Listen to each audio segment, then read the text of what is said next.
Hello, hello. Welcome everyone to Caspio Live. I hope you can hear me okay. If you can, please let me know in the chat window. Hope everyone is having a good Wednesday and a good week. We have a time tracking application that we're going to look at today, and I'm going to give you a quick overview on what the application does, and then we're going to look at loud and clear. Okay, Lucas, thank you.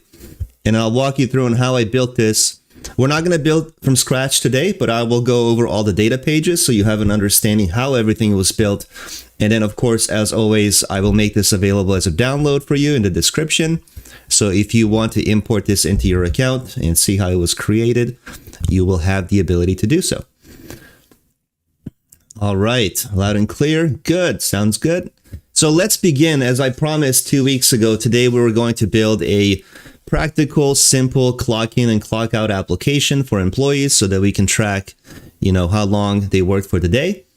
And it's a very simple app. I have two roles. I have employees and I have managers. So if I log in as the employee, the first thing that I would see is a clock in button to begin my shift. So once I click on that button, you will see underneath the time and date that I clocked in. And then we use a little bit of JavaScript here now to hide that submission form. I'll explain how that works in a couple of minutes. But once we hide that submission form, now we have access to the clock out button, which is a details page. And again, I will walk you through how everything was set up in just a few minutes. But here now the employees can choose if they took a lunch break, and then we can select, how long that break was. Let's say we took an hour lunch, we clock out, and then we have the date and time. Now, the reason why you see -1 here is because I literally just clicked from clock in and clock out within like 30 seconds. So my work shift was not even a minute long. I took an hour lunch break, and that's why you see -1. Makes it look like I negative hours work today. But if you clocked out after 9 hours or after 8 hours, then you will be able to see 7 hours worked or 6 hours or 8 hours or something like that. Okay. I have actual correct sample data that I will show you in just a moment. But here under past work hours, as an employee, we can also do a date range here, but I have just, filtering based on a year. So if I click search for the month of October, I can see, all of my shifts that I worked for the month of October. We have, our lunch break. We can see how many hours we worked, and then total hours underneath. Obviously, I will go to my table and delete this so that we don't skew the data. So let me just do that very quickly here in my table and remove that latest one that I submitted. All right, so let's come back here, search again, and no longer do we see that -1. And even if I go back to time entry, I just want you to know, once you clock in, you begin your shift, and then you can tab over to the next tab. You can log out, you can log back in. Once you log back in, you're always going to be able to see that clock out button. Okay, so that way it doesn't go away. And then again, if you took the lunch break, let's just say again one more time, you clock out, and again you'll see that submission until then the following day. So you come back the next day, and then you clock back in, clock out when you're done with your shift. And once again, let me just delete that sample entry that I made. All right, so that's on the employee side. Very simple, little practical app, that employees can clock in and clock out, and then we're going to log out and log in as Sally, who happens to be the manager, company.com. And I have a very simple report for management. We can filter based on the employee names, based on the year. We can see, how many hours people worked for the given month. Here we have Layla, we have Ned and Raj. If I expand Ned, we're going to be able to see the same data. And you can even expand upon this. Let's say you have a pay rate in the employee table, an hourly rate that the employees get paid. You can actually build that based on the view, and then I can include the pay rate column here as well, and then I can get the total, how much I need to pay out Ned, let's say for 2 weeks, for a full month, and it'll give me a running total underneath, what that employee needs to be paid out. I just built it very simple, where we track the number of hours worked. Now that I think about it, maybe it would have been better just on the dashboard to see for pay period, let's say for, every 2 weeks, we can see how much we need to pay this employee. But it's very easy to modify and add all that other functionality if needed. Okay, so that's the app. I'm going to sign out. And I will log back in as the employee because as I explain the data pages, I want you to see what's happening on the front end. So let's log back in as me. And believe it or not, on this web page, I have two data pages here. We have a submission form and we have a details page. The details page would typically say no records found because there's nothing to look at just yet. Now I'm hiding that text using localization. So the first thing I want to show you is my localization actually for that data page. So we're going to use this one here. And on my button, where is my message? This one here. So this one here used to say no records found, but I put a space. This is just syntax for space. Ampersand MBSP semicolon is to create a blank space of 1. And then I apply this localization to that details page on the front end. Whoops. And that's why you see an empty space here. Otherwise, it would say no records found, but we don't want that to be visible to the end user because that's the details page. And what ends up happening here is when I clock in, now this data page is going to execute a JavaScript to hide the clock in form, the submission form. So let me actually show you how that works. So let's go to data pages. I don't want you to think this is complicated. It's really not. So on my submission form where I clock in,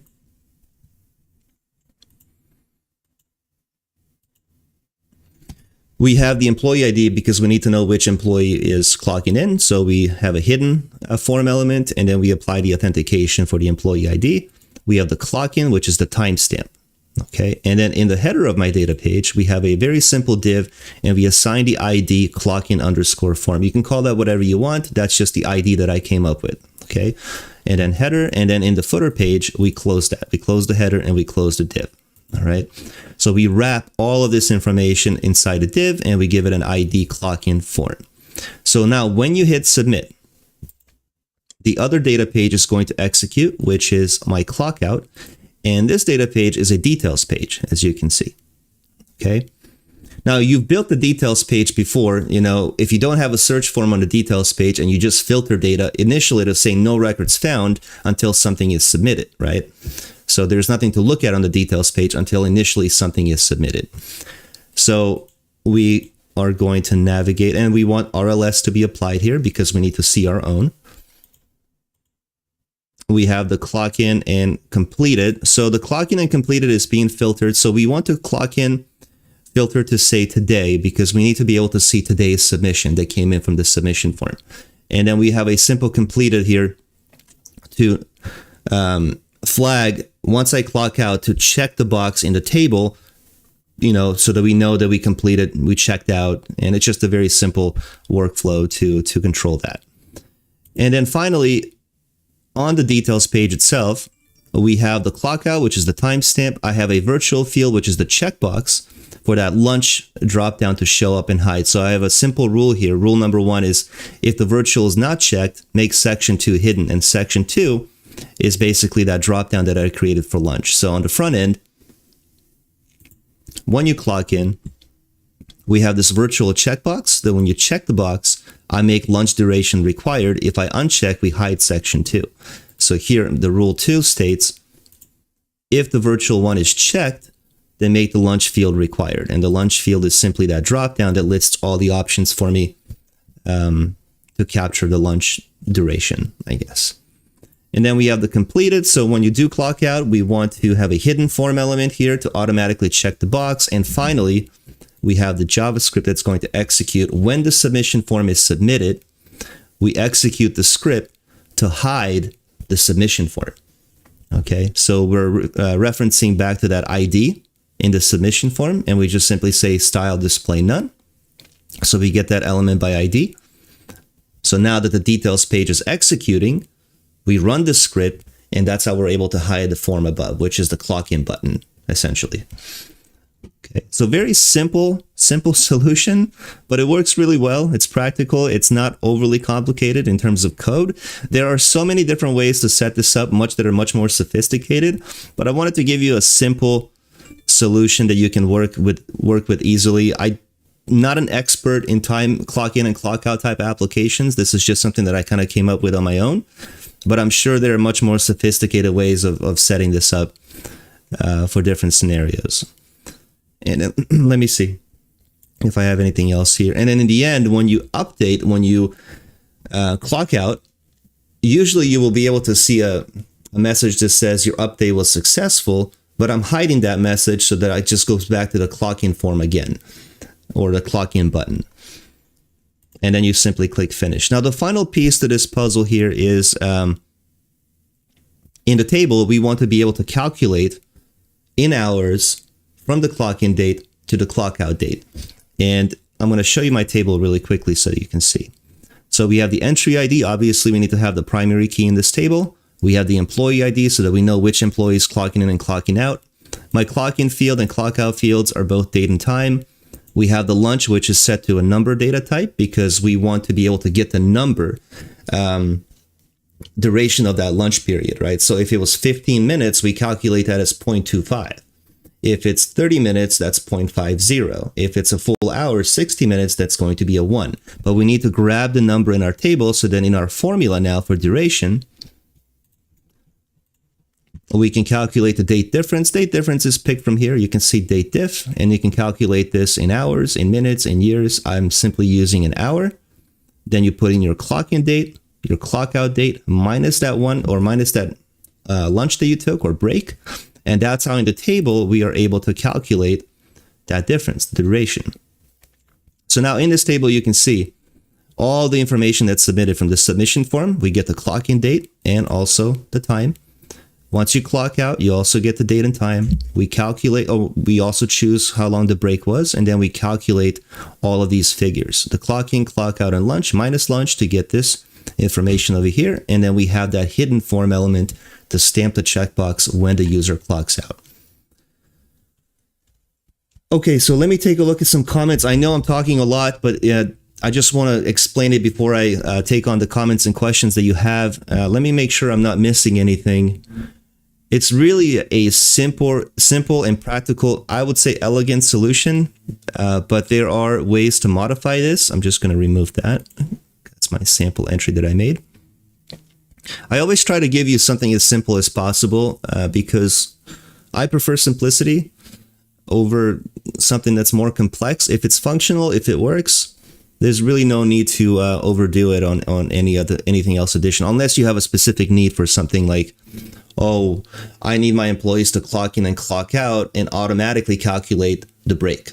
You know, so for example, you can see I have the drop down for lunch, right, where the user has to manually select how long that lunch break was. But there are cases where you clock in to start your shift, you clock out, let's say before lunch, before you go out for lunch, you clock out, right? You don't manually select, you know, how long your lunch break was. Once you come back to work, you clock back in again, right? And then it automatically calculates how long that break was. Okay, I'm going to show you a much more advanced example, which I'll also make available as a download, something that we created a very long time ago. So this advanced example here is much more sophisticated, but it's also much more technical. Okay, it's quite robust, actually. So here you can see, you know, when I log in as the user, I can start my timer, right? So if I start my timer, now my shift begins, right? And my current shift, so even if I navigate over, let's just remember at 10 seconds, I'm going to click on this tab, right? So 10 seconds, I click on add employee. The timer is still going, right? I'm just going to wait a few more seconds before I go back. So if I go back to time log now you can see we're at 19 seconds, but it's still capturing your shift, right? So now when I stop the shift, you'll be able to see a new row added here for today. So time in, when I stopped, and duration. So this was my work. Now I'm on my break. Okay, now I'm taking my break. I'm on my lunch break. I come back to the office. I start my timer again. Okay, so I captured that break time. You'll see in just a second, last break. And now let's say I'm leaving for the day. I clock out. You can see it captured the actual 15-second break. That's how long my break was. Okay, and you can take multiple breaks, right? So that's the idea behind this one. The one that I created is just, you know, capturing one break. But you could also have multiple drop downs if you want to have multiple breaks. It's just a static. It's not as fluid. It's not as efficient as this one here. However, With this one, it's actually much more complex to build. And unless you're somewhat technical, I wouldn't recommend even looking at this. And you can see there's still some bugs to figure out here. Okay, let me take a look at my questions that I'm getting. This will be great for embroidery machine operators who need to track job times. Okay, good.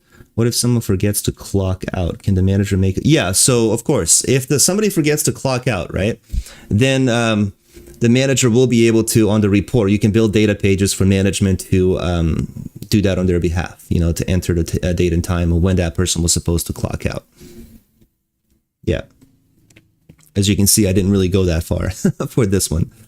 Is there a way or solution to assign employee to a task? Is to assign employee to a task. On the time tracking app, I mean, that would be a little bit different, but yeah, you can have a table that has tasks, and then as a manager, or a project manager, I can create a task, and in the drop down, I can select the employee name who is responsible for that task. You would just need to create a task table. And in the task table, you want to have the foreign key employee ID so that you can assign an employee to that task. Hi Ned, the field type time is long overdue in Caspio. Any date in sight for this? You are 100% correct. It is long overdue. I don't know when we will have the time separated from the date. But if everyone collectively submits that feedback in our idea box, our team will finally get the memo that it's much needed, no matter how many times I've mentioned it. It's just that, you know, juggling priorities, what they want to release next. I don't really have a lot of say, other than the feedback that I get in my live stream, what people are in need of. But you are 1000% correct on separating time from date. It would actually solve a lot of issues. Not issues, but it would open up more opportunities for different types of time tracking applications.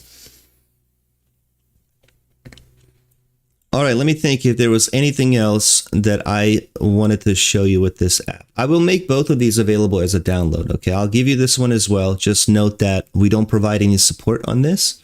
Originally, we were going to use this for something internal, and then we retired it. But because I have it in my account, and I felt that some of you may want to look at it and maybe extract some of the code, if you are familiar and technical enough, then go ahead. You can definitely try it and see if you can customize it yourself. Otherwise, I think this one works just fine. Yeah, so I'll make both of these available as a download. Give me about 30 minutes. I'm going to try to do it within 30 minutes if I can. I'll make it available on a YouTube video. So come back to the YouTube video. Just look for Caspio time tracking app or Caspio time tracking. And then in the description, you will see both links to download the simple one and also to download the more complicated one. I'm going to try to do it within the next 30 minutes as soon as the live stream is over. I mean, we're pretty much done. Unless you have any questions, I'll give you both of these applications to look at after today's live stream. Yeah, let me know if you have any questions. I am officially done with the content for today. It's a very simple workflow app that we have. I mean, I only built one data page for the admin, but you could have multiple data pages. And on the employee side, we have the clock in, we have the clock out. This is the report that shows you the entry submissions underneath when you clock in and clock out. So that's the report. And this one is the report that shows all the previous submissions, right? So we have, let me come back here. We have one data page, we have two data pages, and we have three data pages. All right. Thanks, Barrett. I appreciate the feedback. Let me see. So if this example, if YouTube implemented this emoji, I can't read that word. If I can't read what you said after if, but let me see. So with this example, if forgot to clock in, then it may not work. If staff forgot. Yeah, I mean, if the staff forgets to clock in, right, it may not work. You're right. So they have to clock in. But then if they do forget to clock in, let's say they clock in an hour after, they remember an hour later, right, and they clock in. Then what you could do is just like in this example here where you have request edit, you could have a link here that opens up a submission form to notify the manager, hey, and like simple note, right, in a text area, I forgot to log in, but I was here an hour ago. And then the manager gets notified via email. They log in on the report. They can modify the date and time manually if needed. So that will be a fix. But you're right. If they forget to clock in, you're going to have to build a little bit more to notify the manager and have the manager change that. I could have an inline edit here for the employees or staff to modify this, but then I don't know if I would go that far. I'd rather have the management edit that, unless you have a good trust system based on trust with your employees that you know they're not gonna say they worked more than they actually did. I don't know. Don't know how that would work.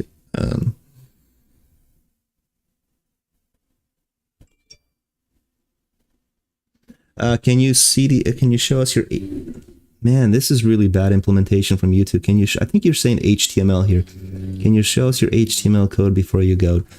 Which HTML? Do you want to see this one? The actual clock-in. So this is the clock-in page, this one here, clock-in. And on this one, you can see I have, this is the clock-in button, and this is the details page. And underneath that, we have the report. So these are my 3 data pages on the actual HTML page. So now the submission form is hidden because the JavaScript executed the code to hide the submission form.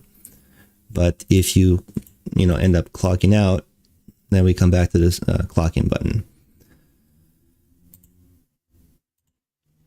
Yeah.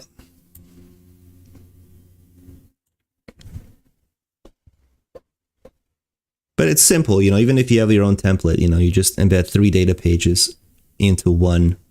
You don't have to have this one embedded if you don't want to, but I mean, I recommend that you do so the employees or staff can see, when they clocked in, and then finally when they clocked out for the day. By the way, next day, this will once again say no records found because I'm filtering this report based on today.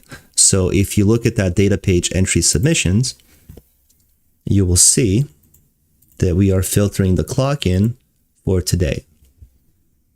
So come tomorrow, they're not going to be able to see that because we only want them to see for today's work hours.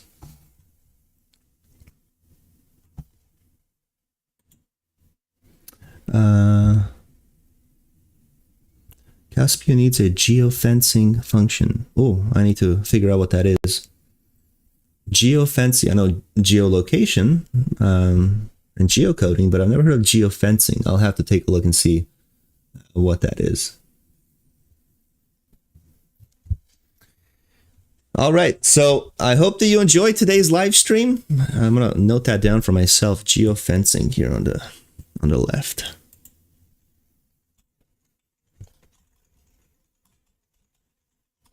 Okay.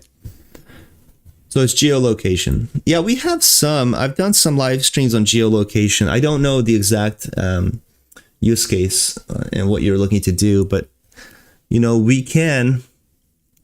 On the submission form, if the user provides the address, we can stamp the long and lat in the table. And then we have distance search based on long and lat as well. And we also have a USA zip code table, which has, I don't know how many records, 50,000, which has all the zip codes. It makes it easier to do a distance search.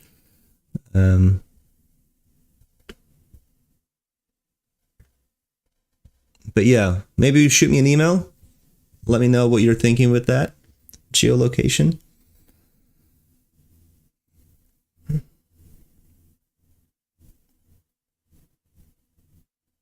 I know in the past people have wanted to build a submission form and then upon submission, usually there's a prompt that says, would you like to share your location or something like that. I know for a fact that's not something that we have, obviously, but through custom development, anything is possible. All right, thank you so much. I won't keep you any longer. I hope that you enjoyed today's content. Again, as I said, give me about 10-15 minutes to make both of these available as a download, and then just import them into your account, and see if you can make it work. And hopefully this helps and solves your time tracking needs. And then just continue building upon it if you need to expand and add more functionality to it. All right. Thank you so much. Have a good day, and then we'll see you in 2 weeks. Good. That's always the goal. Learn something new every single live stream that we do. So as long as we accomplish that, we're good to go. At least for me, that's my goal. Don't have a topic yet for the next live stream. I'll have that ready probably in 2 days. So if you come back to our YouTube channel and you go to that tab for Caspio Live, you will see what the next topic is going to be. All right. As always, thank you for coming back. I appreciate your time, and we'll see you in 2 weeks. All right, take care. Bye-bye.